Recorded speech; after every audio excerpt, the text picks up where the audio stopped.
जय हिंद। एक बार फिर से आप सभी का वयम जीएस रिसर्च सेंटर पर स्वागत है। आज है 25 मई। तो 25 मई को बनने वाले जितने भी महत्वपूर्ण करंट हैं उनको हम इस वीडियो में डिस्कस करेंगे। चलिए स्टार्ट करते हैं बिना देर किए हुए। तो विश्व बैंक ने खाद्य संकट को कम करने के लिए कितने बिलियन डॉलर की सहायता देने की घोषणा की है। तो याद रखेंगे, विश्व बैंक ने खाद्य संकट को कम करने के लिए 30 बिलियन डॉलर की सहायता देने की घोषणा की है। कितना? 30 बिलियन डॉलर। अगर हम बात करते हैं विश्व बैंक की, तो विश्व बैंक और आईएमएफ यानी अंतर्राष्ट्रीय मुद्रा कोष, इन दोनों की स्थापना 1944 में हुई थी। और कहाँ पर हुई थी? तो अमेरिका के ब्रेटन वुड्स में हुई थी। कहाँ पर हुई थी? अमेरिका के ब्रेटन वुड्स में हुई थी। इसलिए विश्व बैंक को और आईएमएफ को ब्रेटन वुड्स भी कहा जाता है। क्या बोलेंगे? ब्रेटन वुड्स भी कहा जाता है, क्योंकि विश्व बैंक और अंतर्राष्ट्रीय मुद्रा कोष दोनों की स्थापना अमेरिका के ब्रेटन वुड्स में हुई थी। तो विश्व बैंक का मुख्यालय कहाँ पर है? तो आपका जवाब हो जाएगा वाशिंगटन डीसी। स्थापना कब हुई है? 1944 में। वाशिंगटन डीसी में डीसी का अर्थ होता है डिस्ट्रिक्ट ऑफ कोलंबिया। क्लियर है? तो कितना बिलियन डॉलर? तो आपका जवाब हो जाएगा 30 बिलियन डॉलर। चलते हैं अगले प्रश्न पर। हाल ही में विजय शेखर शर्मा को अगले कितने वर्ष के लिए पेटीएम का एमडी और सीईओ फिर से नियुक्त किया गया है? तो याद रखेंगे, विजय शेखर शर्मा ही पेटीएम की स्थापना किए थे 2010 में।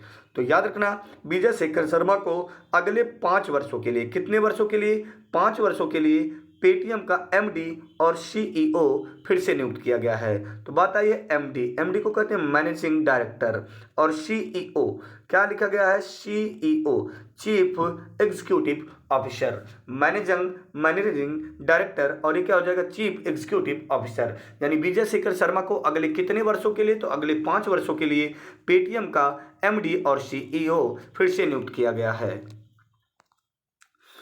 चलिए अगले प्रश्न पे चलते हैं। वित्त वर्ष 2021-22 के लिए हाल ही में किसने केंद्र सरकार 30,307 करोड़ रुपए के अधिशेष हस्तांतरण की मंजूरी दी है? तो याद रखेंगे, वित्तीय वर्ष 2021-22 के लिए हाल ही में भारतीय रिजर्व बैंक ने 30,307 करोड़ रुपए के अधिशेष हस्तांतरण की मंजूरी दी है। तो बात आई है भारतीय रिजर्व बैंक की। आइए, तो याद रखना, वित्तीय वर्ष के लिए कितना? तो 30,307 करोड़ रुपए के अधिशेष हस्तांतरण की मंजूरी दी है। तो इस भारतीय रिजर्व बैंक की बात आई है, तो इसकी स्थापना हुई है, भारतीय रिजर्व बैंक की आरबीआई की स्थापना हुई है 1 अप्रैल 1935 को। ठीक है, 1 अप्रैल 1935 को। 1 अप्रैल को भारतीय रिजर्व बैंक दिवस के रूप में भी मनाया जाता है और उड़ीसा दिवस के रूप में भी मनाया जाता है, साथ में उत्कल दिवस के रूप में भी मनाया जाता है। कब स्थापना हुई? 1 अप्रैल 1935 को। अगर बात कर लिया जाए आरबीआई का राष्ट्रीयकरण कब हुआ था, तो 1 जनवरी 1949 को हुआ था। कब हुआ था? 1 जनवरी 1949 को हुआ था। फिर बात करते हैं बाकी तीनों ऑप्शनों की। तो भारतीय स्टेट बैंक की स्थापना कब हुई थी? तो भारतीय स्टेट बैंक की स्थापना हुई थी 1 जुलाई 1955 को हुआ था। क्या बोलेंगे? 1 जुलाई 1955 को भारतीय स्टेट बैंक की स्थापना हुई थी। जो इंपीरियल बैंक ऑफ इंडिया है, इसी को बदलकर 1955 में स्टेट बैंक ऑफ इंडिया कर दिया गया, भारतीय स्टेट बैंक बना दिया गया। क्लियर है ना? आइए, इंपीरियल बैंक की स्थापना कब हुई थी? तो 1921 में। भारतीय यूनियन बैंक की बात कर लेते हैं। तो भारतीय यूनियन बैंक की स्थापना हुई थी 11 नवंबर 1919। क्लियर है ना? 1919। ये देखेंगे दोनों लोग क्या मिल गए? एक एक मिलकर बन गया यूनियन। तो 11 नवंबर, इससे याद रहेगा, एक एक मिलकर बन गया 11, तो ये यूनियन से ज़्यादा हो गए। तो 11 नवंबर 1919 को भारतीय यूनियन बैंक की स्थापना हुई थी। और 1919 में जो अधिनियम आया था उसको कहा जाता है चेम्सफोर्ड सुधार अधिनियम। बात करते हैं अगले की। तो एचडीएफसी बैंक की स्थापना कब हुई थी? तो एचडीएफसी बैंक की स्थापना 1994 में हुई थी, अगस्त 1994 में। क्लियर है? चलिए, तो 2021-22 के लिए हाल ही में किस बैंक ने केंद्र सरकार को 30,307 करोड़ रुपए के अधिशेष हस्तांतरण की मंजूरी दी है? तो आपका जवाब हो जाएगा भारतीय रिजर्व बैंक, यानी रिजर्व बैंक ऑफ इंडिया। चलिए अगले प्रश्न पे चलते हैं। हाल ही में इंफोसिस, क्या बोला गया है? हाल ही में इंफोसिस के मुख्य कार्यकारी अधिकारी और प्रबंध निदेशक के रूप में किसे चुना गया है? तो याद रखेंगे, हाल ही में इंफोसिस के मुख्य कार्यकारी अधिकारी और प्रबंध निदेशक के रूप में सलिल एस पारेख को चुना गया है। किसे? सलिल एस पारेख को चुना गया है। अगर बात कर लिया जाए सलिल एस पारेख का कार्यकाल कब से रहेगा, तो 1 जुलाई 2022 से 31 मार्च 2027 तक है। यानी याद रखेंगे, अभी ये कार्यरत नहीं हुए हैं। तो इंफोसिस के मुख्य कार्यकारी अधिकारी और प्रबंधक निदेशक के रूप में ये कार्यरत होंगे 1 जुलाई 2022 से, यानी आगे आने वाली 1 जुलाई से। क्लियर है? और ये कब तक रहेंगे, तो 31 मार्च 2027 तक रहेंगे। Clear point? याद रहेगा सबको। तो क्या नाम है? सलिल एस पारेख इंफोसिस के मुख्य कार्यकारी अधिकारी एवं प्रबंधक निदेशक के रूप में चुने जा चुके हैं, जिनका कार्यकाल 1 जुलाई 2022 से रहेगा 31 मार्च 2027 तक। चलिए अगले प्रश्न पे चलते हैं। हाल ही में भारत और किस देश के बीच ऑर्डिनेटेड पेट्रोल का चौथा संस्करण शुरू किया गया है? याद रखना, भारत और बांग्लादेश के बीच ऑर्डिनेटेड पेट्रोल का चौथा संस्करण शुरू किया गया है। क्लियर है? भारत और बांग्लादेश के बीच ऑर्डिनेटेड पेट्रोल का चौथा संस्करण शुरू किया गया है। तो बात आई है बांग्लादेश। बांग्लादेश की राजधानी है ढाका, बांग्लादेश की मुद्रा है टका, बांग्लादेश के प्रधानमंत्री शेख हसीना।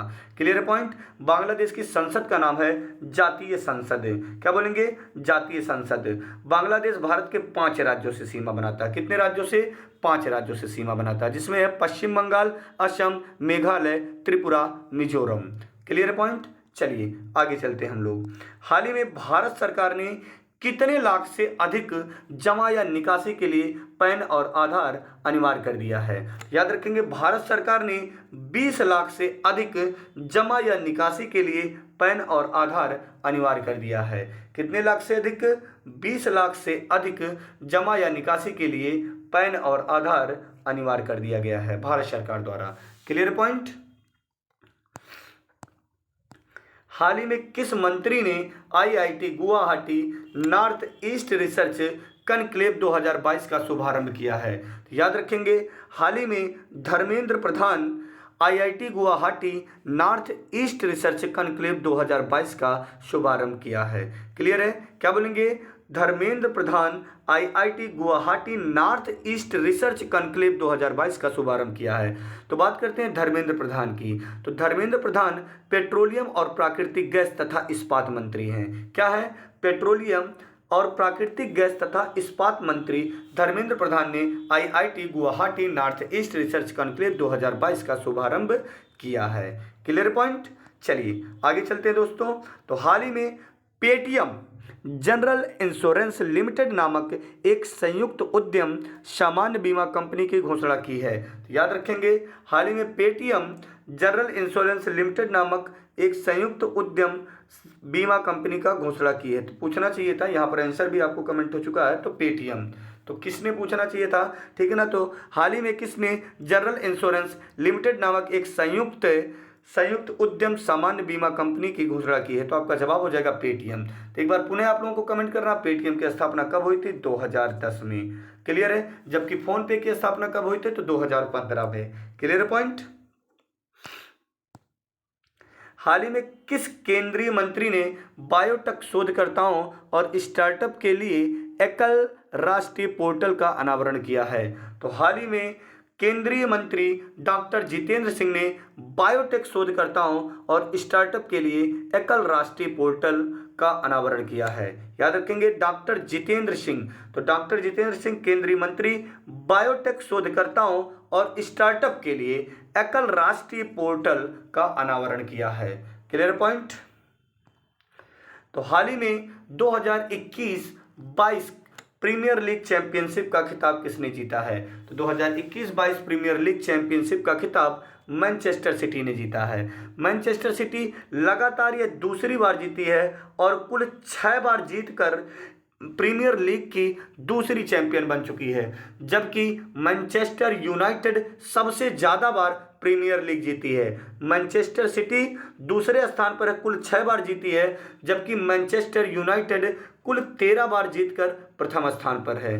क्लियर है? अगर बात कर लिया जाए कि मैनचेस्टर सिटी ने किसे हराकर प्रीमियर लीग चैंपियनशिप का खिताब 2021-22 का अपने नाम किया? तो आपका जवाब हो जाएगा एस्टन विला। क्या बोलेंगे? Aston villa. Clear point? चलिए आगे चलते हैं हम लोग। प्रीवियस डे के प्रश्न हैं जो आपको रिपीट करने हैं और आपके कितने प्रश्न सही हैं आपको कमेंट जरूर करना रहेगा। अगर अभी भी आप चैनल पे नए हैं और चैनल को सब्सक्राइब नहीं किए हैं तो लाल रंग की बटन दबा के चैनल सब्सक्राइब कर लें, साथ में बेल आइकन बेल बजा लें ताकि आने वाली वीडियो का नोटिफिकेशन आपको मिल सके और आप हमारी वीडियो सबसे पहले देख सकें। चलिए, प्रीवियस डे के प्रश्नों का रिविजन इस प्रकार से करना। सबसे पहले वीडियो को वॉच करना है और उसके बाद आपको कमेंट करना है। चलिए पहले प्रश्न पढ़ा जाता है।